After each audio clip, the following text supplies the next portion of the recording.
Welcome to our feature on two beautiful provinces in the Visayas region of the Philippines. First is the Eastern Samar and second is the Southern Leyte. Let's take a closer look at these two provinces known for their rich history, natural beauty, and vibrant local culture. First, let's talk about Eastern Samar. Eastern Samar is situated on the eastern coast of Samar Island, facing the Pacific Ocean. It is bordered by the Northern Samar to the north, Western Samar to the west, and the Philippine Sea to the east.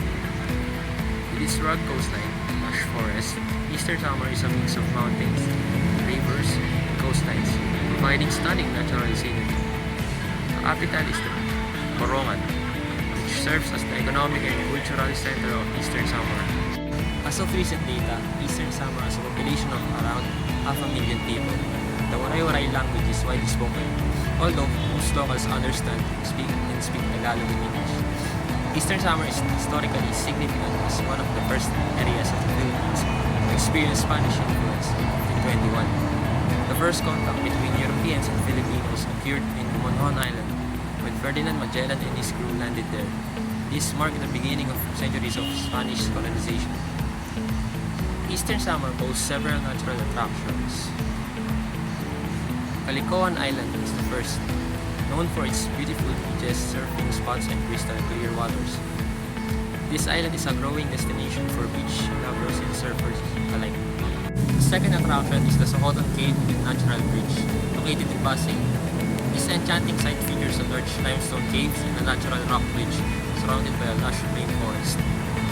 Pumunhon and Suluan Islands is the last attraction. Apart from their historical significance, these islands have pristine beaches and are popular among divers and snorkelers. Festivals in this province is the Padulong Festival in Borongan City. It's celebrated every September and showcases local culture through street dancing, parades, and performances honoring the image of the Blessed Virgin Mary brought by the Spaniards. Eastern Samar's economy primarily relies on agriculture, fishing, and coconut farming.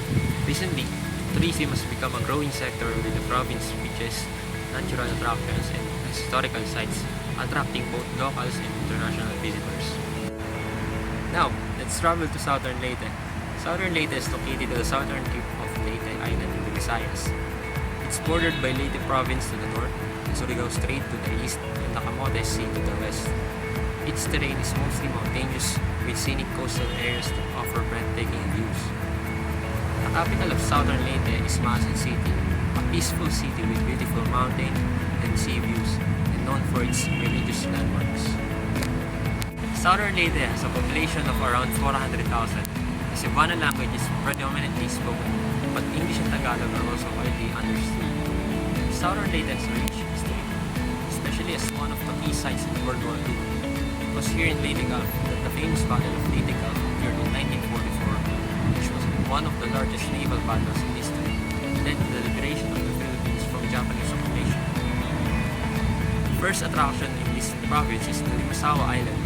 This island holds historical significance as the site of the first Catholic Mass in the Philippines in 1521. Besides its historical importance, it has beautiful beaches and clear waters ideal for diving and snorkeling. The second attraction is the Agas-Agas Bridge, known as the tallest bridge in the Philippines. It offers amazing views and boasts adventure activities like zip lining.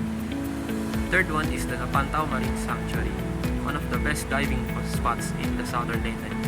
It's famous for its rich marine biodiversity, including corals, reef fish, and even occasional sightings of whale sharks. The festivals in this province is the Sinulog Festival in Maasin City. It is celebrated every January in honor of the Santo Niño and features colorful street dancing and local performances. Southern Leyte's economy is largely supported by agriculture and coconut abaca, and rice as its main products. Fishing also contributes significantly to the local economy, especially in coastal areas. With its growing popularity among divers, Southern Leyte is also investing in sustainable tourism development to showcase its beautiful marine sanctuaries and islands. Eastern Samar and Southern Leyte may be smaller in size compared to other provinces, but their beauty, history, and culture are undeniable. From pristine beaches and diving spots to historical landmarks and vibrant festivals, these provinces in the Visayas offer unique experiences and taste of the rich Filipino heritage. Leyte, Tacloban City. The best way to go to Leyte is by air. There are regular direct flights to Tacloban's Daniel Z. Romualdez Airport from Manila and Cebu. You can also ride a bus if you are planning to commute from Manila to Leyte. Taking the bus going to Leyte is the cheapest and most readily available option for you. Del Monte Land Transport Bus Company DLTB Co. offers Manila to Leyte bus trips and vice versa. 3 attractions. Number 1, the MV Eva Jocelyn Shrine is located in Barangay Anipong Road, Tacloban, Leyte, Province, Philippines. Number 2, MacArthur Landing Memorial National Park is located in Palo, Leyte Island, Eastern Visayas, Philippines. It is where the famous bronze statue of General Douglas MacArthur is found, which commemorates his historic return to the island of Leyte. Number 3, the San Juanico Bridge is part of the Pan-Philippine Highway and stretches from Samar to Leyte across the San Juanico Strait in the Philippines. Its longest length is a steel girder viaduct built on reinforced concrete piers, and its main span is of an arc-shaped truss design. The famous person from Leyte was Higino Inong Anoya Akala Sr. was a Filipino lawyer and civil servant.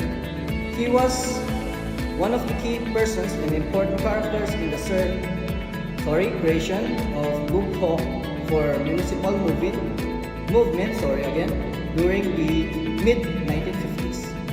The name Leyte of Spanish origin derives from the Ilote, meaning island in the Philippines. Next, Samar Western Samar, Catbalogan City. The best way to get from Manila to Catbalogan without a car is the bus and ferry, which takes 17 hours, 31 minutes and costs 1,600 pesos to 2,400 pesos. How long does it take to get from Manila to Catbalogan? The bus and ferry from Cubao Silver Star bus to Catbalogan takes 17 hours, 31 minutes including transfers, and departs 3 times a day. 3 attractions. Number 1, Sohoton Natural Bridge National Park, a natural wonder located in Basay, Samar. The Sohoton Natural Bridge Natural Park is a must visit for nature enthusiasts. Known for its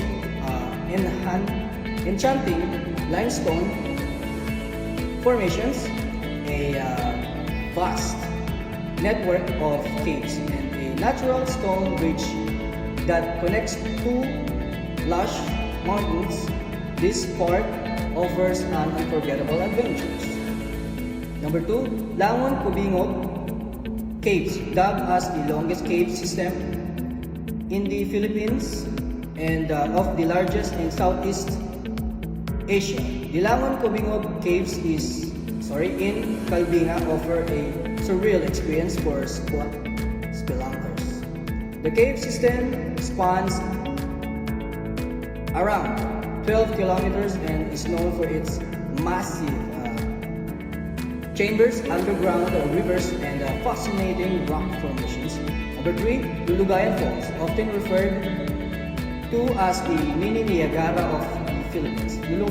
Lulugayan Falls in Calbinga is a wide curtain of water cascading down from a height of about 50 feet into a natural pool below. The famous person from Samar was Andrea Villanueva del Rosario, is a Filipina actress, beauty queen, model, and politician. The name Samar in the Philippines is believed to have originated from the Visayan word samad, meaning wound or cut, which describes the rugged and deeply dissected landscapes of the island. In terms of climate, Northern Samar experiences a tropical climate with a distinct rainy season from June to November and a dry season from December to May. Due to its location, the province is occasionally affected by typhoons, especially during the rainy season, which poses challenges for local infrastructure and agriculture.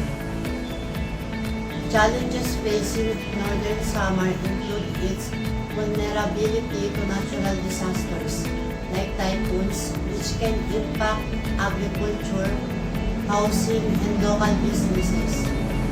Additionally, the province faces limited industrial development, which affects employment opportunities and economic growth.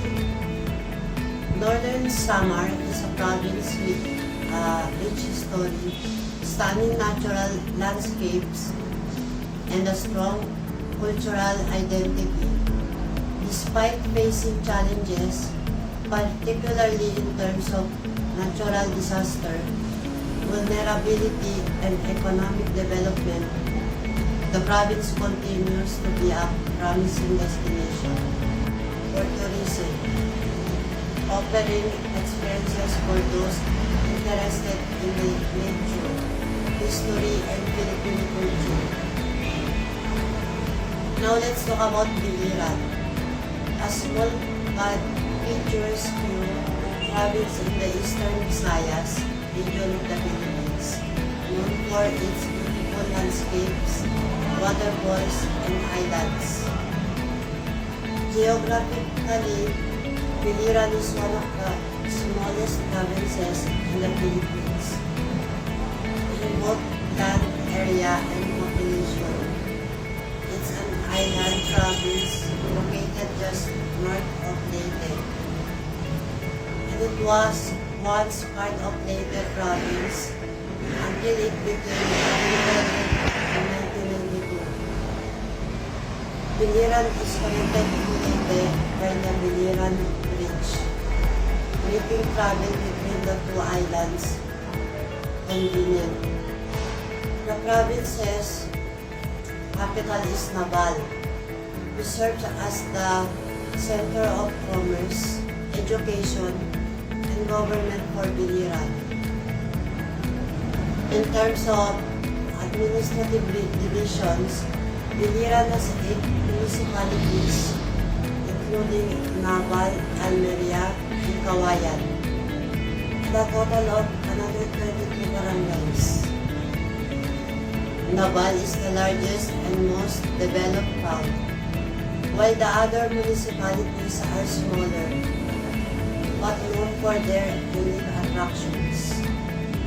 Historically, Biliran's name is believed to come from the word Biliran, which refers to a type of native grass that used to grow abundantly in the area.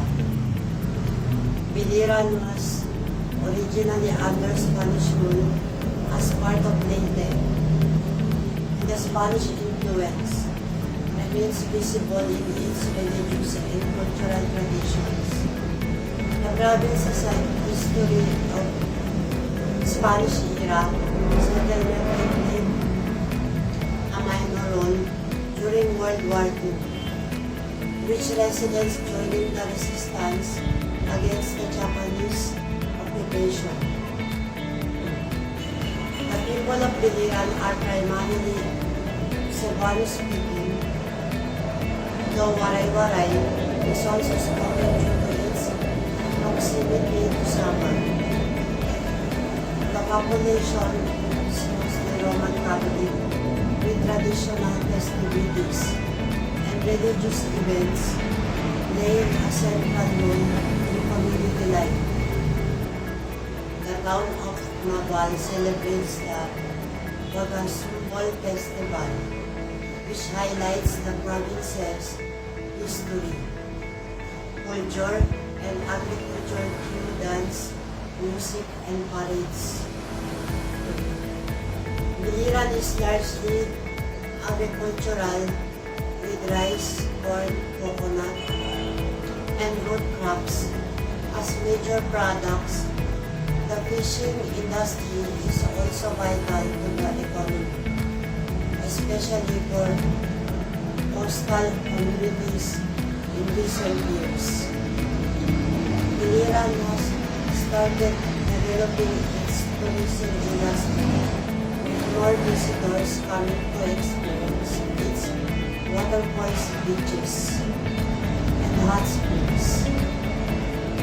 The province also has geothermal energy resources which contribute to the local energy supply. Now let's explore some of Biliran's famous attractions.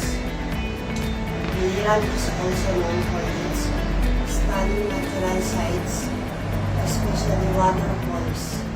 Inago Falls, located near Kaibiran, is one of the most famous waterfalls in the province, with its clear, cold waters and lush surroundings. Another popular site is Sampawan Island, known for its white sand beaches and incredible views, making it a popular destination for snorkeling, diving, and photography. Mainit Hot Springs in Kaibiran is another attraction where visitors can relax in natural hot springs, surrounded by sea. We hope this inspires you to visit and discover these hidden gems of the Philippines. Thank you. Choose Tourism, choose Manila.